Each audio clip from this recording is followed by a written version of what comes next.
आपके ऐसे ईदी और सौगात को थूकता है मुसलमान। दायरे में ही रहे, कानून का उल्लंघन करेंगे तो बिहार सरकार और भारत सरकार समुचित इलाज करना भी जानती है। बाजू में ताकत है, तब तक वक्फ बिल के विरोध में हम लोग सभी राष्ट्रीय जनता दल के एक एक सिपाही खड़ा हो गए। राजद कांग्रेस तो वोट के लिए कहीं से कहीं चली जाएगी, वो लोग तो तुष्टीकरण नीति पर चलने वाली पार्टियां हैं। भाजपा तो कह रही है कि मुसलमानों को सौगात दे रहे हैं। मुसलमानों की संपत्ति छीन के, मुसलमानों को निशाना बना के, उसके मस्जिदों को तोड़ के, उनके कब्रिस्तान को उजाड़ करके आप निशाना, आप सौगात देते हैं। आपके ऐसे ईदी और सौगात को थूकता है मुसलमान। एक सेकंड, छोटा सा नीतीश कुमार सपोर्ट में और आप वक्त के खिलाफ प्रदर्शन कर रहे हैं। नीतीश कुमार सपोर्ट में आ रहा है कि नहीं आ रहा है, आज उनको साफ करना होगा। अब उनकी खामोशी आपराधिक खामोशी है, इसलिए हम लोगों ने कार्यस्थल के जरिए मांग की है कि मुख्यमंत्री जी आप अपना स्टैंड स्पष्ट कीजिए। आप वक्त के बोर्ड संशोधन बोर्ड के खिलाफ है या इसके समर्थन में?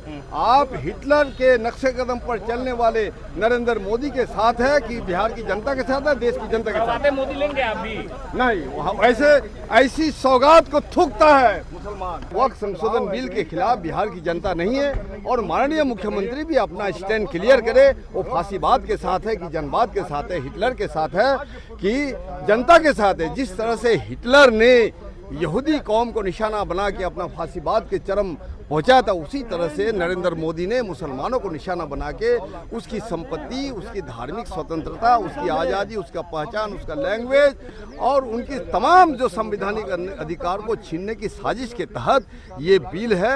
हम मानते हैं ये सिर्फ मुसलमानों पर हमला नहीं है, बल्कि हमारा जो पवित्र संविधान है, संविधान पर हमला है। इसलिए आज बिहार विधानसभा में हम लोग मांग करते हैं सर्वसम्मत प्रस्ताव पारित करके, डिबेट करके, बहस करके केंद्र सरकार को भेजे कि देश की जनता इसके पक्ष में नहीं है, बिहार की जनता इसके पक्ष में नहीं है। बस बिल को लेके आगे क्या कीजिएगा आप लोग? धरने की बात कर रहे हैं। हम लोग यहाँ से अपनी कार्यवाही करके उसके बाद हम लोग धरना में जाएंगे और धरना करने वाले जो मुस्लिम भाइयों हैं उनको समर्थन देंगे। हम लोग को मालूम पड़ा है कि पूरे देश के मुसलमान के बड़े बड़े नेता, जो बड़े बड़े इदारा और संस्थान हैं, उनके सब आए हुए हैं।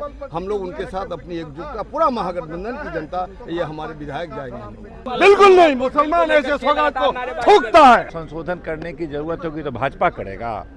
अब बात समझिए, जिस भाजपा को न हमारी चिंता है न हमको उसको वोट देते हैं हम, ठीक है? तो हमको मतलब कि आप हमारे न अपने न गैर, तो आप क्या क्यों चिंता कीजिएगा? बात समझिए ना, आप कीजिएगा तो हमारे खिलाफ कीजिएगा, क्योंकि हम आपके खिलाफ राजनीतिक तौर पर खिलाफ करते हैं। मतलब कहा ये जाए कि तो बोल रहा है कि 80% मुसलमानों का फायदा देने की बात हम कर रहे हैं।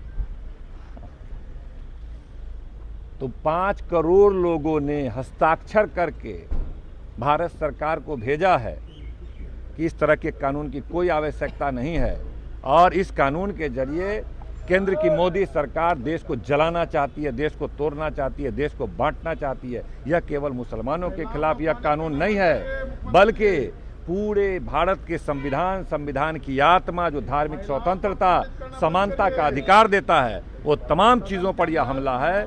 और इस हमला को बर्दाश्त केवल मुसलमान उसके खिलाफ नहीं है, तमाम सेकुलर मिजाज के लोग, 90% तमाम लोग, हिंदू समाज भी इस वक्त अमेंडमेंट बिल के खिलाफ है।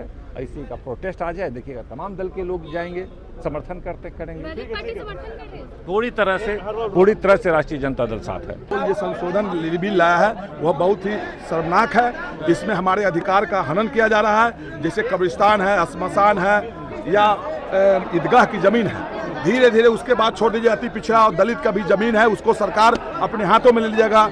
और किसी भी आदमी के द्वारा जिला अधिकारी को अगर पिटीशन देता है उस जमीन में, तो उस जमीन को वक्फ बिल के माध्यम से उसमें ताला बंदी कर दिया जाएगा और हम लोग को अधिकार से छीना जा रहा है। इसलिए वह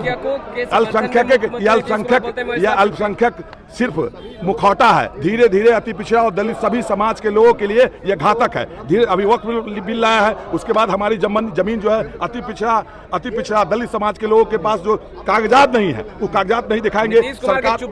देखिए, नीतीश कुमार पूरी तरह एनडीए और भगवाकरण हो चुके हैं। नीतीश कुमार इसका समर्थन करते हैं। हम राष्ट्रीय जनता दल के लोग सड़क से लेकर सदन तक इस वक्फ बिल के विरोध में हम लोग नहीं पास होने देंगे। अगर सरकार पास भी करती है तो हम लोग इसको इम्प्लीमेंट जमीन पर धरातल पर पर नहीं होने सभी देंगे। विधायक गर्दनी बाग जाएंगे। एकदम हम लोग यहाँ से गर्दनी मांग अपने नेता के नेतृत्व में आदरणीय तेजस्वी प्रसाद यादव जी के जब तक बाजू में ताकत है तब तक वक्फ बिल के विरोध में हम लोग सभी राष्ट्रीय जनता दल के एक सिपाही खड़ा हो गए।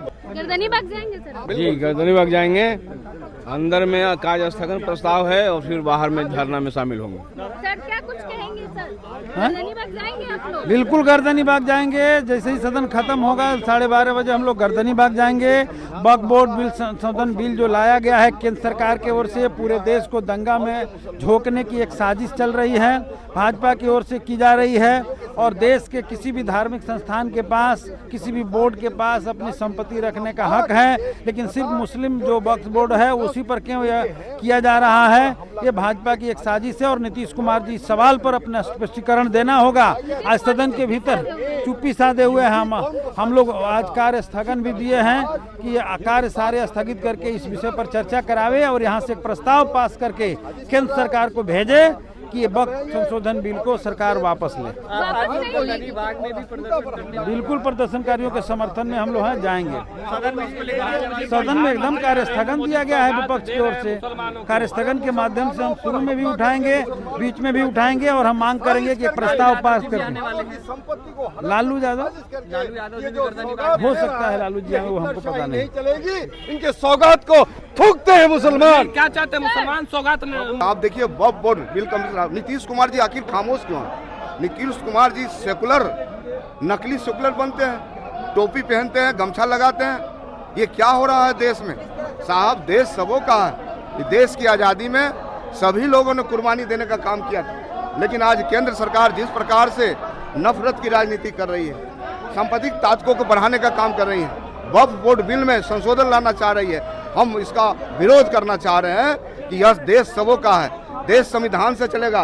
बाबा साहब ने जिस संविधान को बनाने का काम किया था, इसको तोड़ा जा रहा है, ममोड़ा जा रहा है। इसको हम बर्दाश्त नहीं करेंगे। राष्ट्रीय जनता दल महागठबंधन परिवार दम लगा के इसका विरोध करेगा और पूरी तरह से आने वाला चुनाव में इन पार्टियों का खमजना भुगतना पड़ेगा। आज हम लोग सदन के अंदर भी पूरी ताकत के साथ, आखिर नीतीश कुमार जी खामोश क्यों हैं? नीतीश कुमार जी बोल क्यों नहीं रहे? नीतीश कुमार जी पूरी तरह से भारतीय जनता पार्टी और आरएसएस के गोद में बैठ गए हैं। और ये जो माहौल है, देश का माहौल, जो नफरतवादी जो माहौल है, उसको पूरी तरह से देश को सांप्रदायिक ताकतों में, दंगों में झोंकना चाहते हैं। हम देश सबों का है, हम सबके हिमायती हैं। हमारी संस्कृति रही है और अनेक भाषा रहते हुए भी हमारा जो भाषा रहा है, सब लोग को एक साथ ले चलने का, और निश्चित तौर पर ऐसे लोगों को देश माफ नहीं करेगा। वोट बैंक के लालच में वक्फ बोर्ड का जो संशोधन कानून भारत सरकार लाने वाली है, उससे 80% पिछड़ा, दलित, गरीब, कमजोर मुस्लिमों को लाभ होगा। चंद मुसलमान वक्फ बोर्ड को अपने कब्जे में लेकर के उससे धन कमा रहे हैं। ये नीति नहीं चलेगी। आज आंदोलन हो रहा है सर गर्दनी बाग। आंदोलन करना तो ये तो संवैधानिक अधिकार है, लेकिन वो तरह तरह की धमकियां भी दे रहे हैं, तो दायरे में ही रहे। कानून का उल्लंघन करेंगे तो बिहार सरकार और भारत सरकार समुचित इलाज करना भी जानती है। राजद कांग्रेस तो समर्थन कर रही है। राजद कांग्रेस तो वोट के लिए कहीं से कहीं चली जाएगी। वो लोग तो तुष्टीकरण नीति पर चलने वाली पार्टियां हैं, लेकिन बिहार की जनता, देश की जनता सब देख रही है। हजारों मुसलमान सड़कों पे आज उतरेंगे सर? अब उतरेंगे, लेकिन 80% मुसलमान भी निकलेगा उसके समर्थन में। समय आने दीजिए।